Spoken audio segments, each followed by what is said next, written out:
আসসালামু আলাইকুম। আজকে বানিয়ে দেখাবো সসি পটেটো। অসম্ভব মজার হয় এই নাস্তাটি খেতে। এজন্য কয়েকটা আলু নিয়ে কেটে ধুয়ে পরিষ্কার করে নিলাম।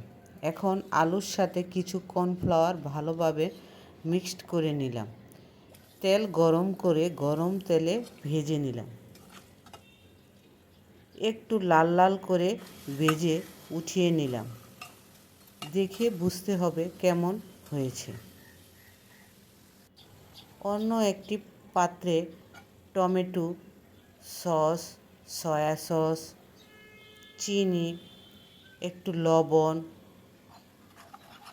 চিলি ফ্লেক্স দিয়ে ভালো করে মিক্সড করে নিয়ে পটেটোগুলো দিয়ে দিলাম।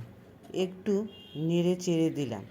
সবার লাস্টে একটু তিল দিয়ে দিলাম।